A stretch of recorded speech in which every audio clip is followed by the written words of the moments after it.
What's going on, guys? Brent with West Coast Passing. So today is going to be kind of another story. It's going to be, for one, the reason why I now think life jackets are a mandatory thing. They're not an optional thing.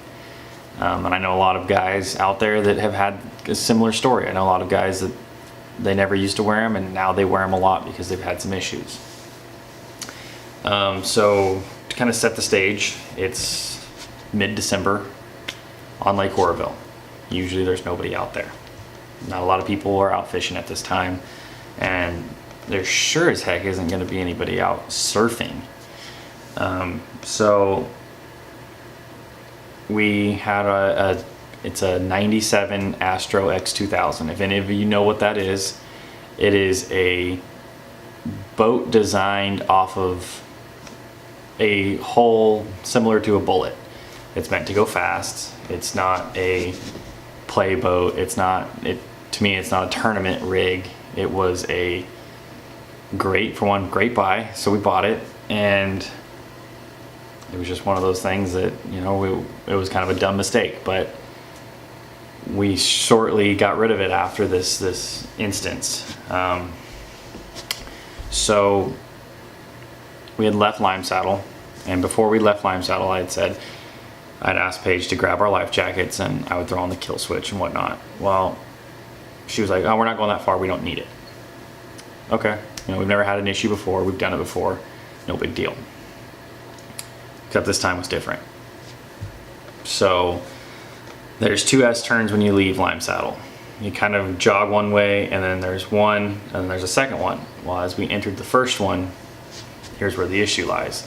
The way that the sun was, it set a glare onto the water. There's a wake surf boat to the left, and it's sitting perfectly still. It's not rocking, it's not moving, it's not doing anything. Everyone's just kind of relaxing. So in the 3 seconds that I had after looking at that boat, processing in my head, okay, there's got to be nothing in front of me, I turned back, and I don't even want to guesstimate how big the wakes were that were in front of me. I had enough time to say, hang on. I slammed the throttle, because if I hadn't slammed the throttle, I don't know what would have happened. Stood the boat straight up, and the boat kind of slowly started to turn as it was coming down. And so if this was the water, the boat's kind of coming down like this, and it's catching, and as it's hitting the water, in my head, and this is the worst part about it, and this is stuck with me, you're hitting the water, this is gonna hurt, and I just hope that I can keep my head above water. When the boat hit, it snapped the seat, which may have saved me somewhat. It actually allowed me to be slammed into the corner of the dash, which then my hand hit the throttle again, and it stood the boat back up the other way, which caused it to torque, and it caught another wave, which put the nose down, and the boat actually righted itself. There was no skill involved in that whatsoever. So we ran around the corner, which was a couple hundred yards past that, and I had to stop and change my britches. I needed to make sure that Paige was okay. I needed to check the boat out. I needed to make sure that we didn't break something and cause a catastrophic failure that was happening as we were sitting there. We ran around the rest of the day, and I realized that my chair's broke. I realized that we're both pretty freaked out about it, and so we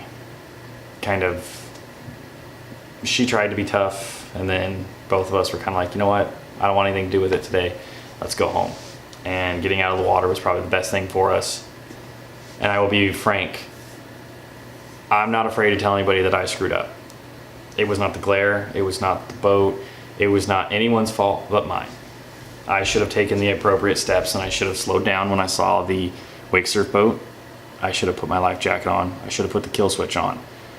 I should have not been going as fast as I was. There's a million different things. Hindsight's 20/20.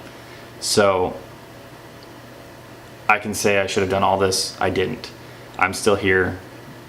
By the grace of God, we were able to survive it and come out unscathed, except for a little bit of rotten wood under the seat that broke. That was about the only thing that was damaged at the time.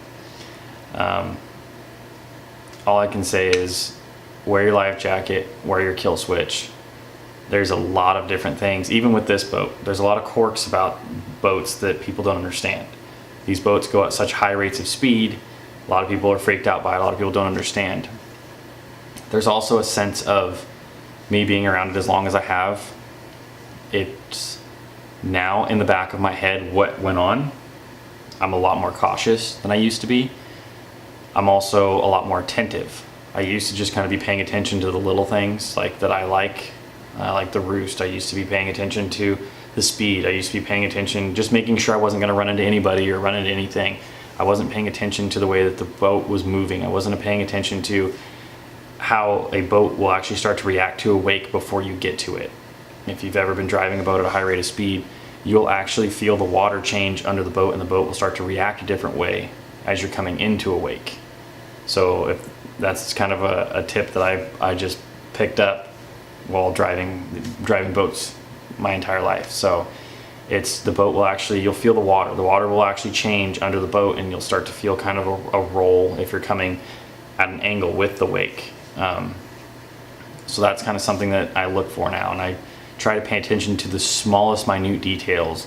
I'm listening for things, I'm watching, I'm trying to see if there might be something coming along, and it's definitely helped me become a better driver. I'm still not anywhere where I should be. I want to stress maintenance on all the bolts, everything. Maintain your steering, maintain everything. If that steering gets a little loose, you could have a major issue. If that steering cable pops, you could have a catastrophic issue. Just go through your boats before you take a trip out. I know I try to. I've laxed on it a little bit. I need to make sure that I'm getting back into that. I do check everything before I leave still. I'll go by with a wrench, and I'll kind of give it a little jiggle on everything. I check, everything from the back to the front. I try and make sure that it's 100% before I take off to go to the water. Otherwise, you could end up having one of the worst days on the water that you've ever had. That's my scary story. If you guys liked it, give it a thumbs up. If you guys like this video, drop a comment down below. Let us know. If you got any stories like this, shoot us a message. If you want to be featured on here, just let us know, and we'll see if we can't get your story on here. Heck, we might even come to you guys and let you tell it yourself. If you guys would, please subscribe. It helps us. We'll talk to you guys soon.